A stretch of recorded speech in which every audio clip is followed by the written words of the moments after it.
I advise pension funds, asset owners of different types, sovereign wealth funds as well, on their investment strategy. So it's asset allocation questions and also the sorts of managers they need to use across the world. And sustainability is one of those subjects that you could say it should be right mainstream across everything they do, but it certainly isn't. So from that point of view, the interesting debate I have with clients is the extent to which they want to leave sustainability as a subject that's way down the list, you could call it number 10 on their agenda, or advance it and make it a special item, because at the moment it needs special treatment.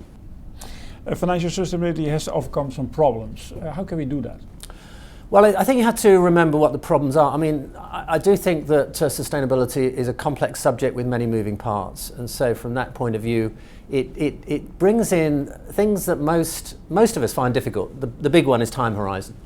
The time horizon challenge in investment generally is very big because people are much more comfortable putting benchmarks on performance around 3 months and 12 months. They find it much more difficult planning for a longer horizon. So when you deal with sustainability, you know that many of the issues will not materialize in the next 12 months. They're not those sorts of issues. So how you build a strategy that is simultaneously good for today's times as well as fit for purpose to adapt to a transforming economy, that's the challenge. What do you see where we are in 5 years?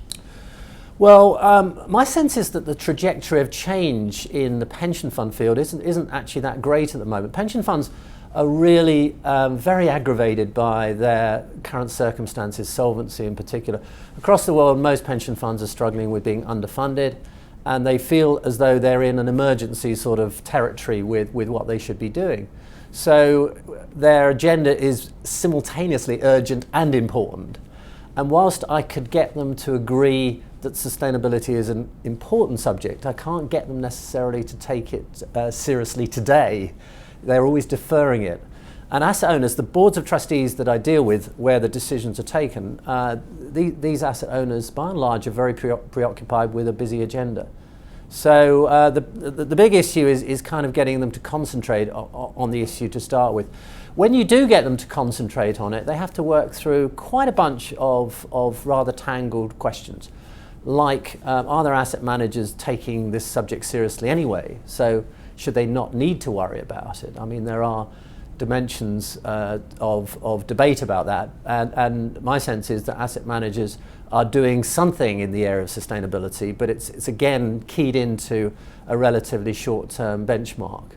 Are the measures for sustainability fit for purpose? And in particular, how do we measure the benefit of a sustainable investment policy versus one that is less sustainable?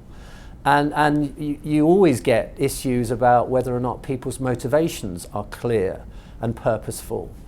Some people are rather suspicious of the motivations in sustainability because they feel it takes them away from the purpose of a fund, which is purely financial. And one of the things that I spend a lot of time with my clients discussing is whether or not you can make sustainability part of what I call solid granite finance, a form of finance where it is 100% tested by performance data of one sort or another. And if they get to that point where they see sustainability as being completely about finance, then they can relax about whether or not there are any collateral benefits. Because the benefits that people get from investing sustainability are actually not the primary purpose of being sustainable, in my view.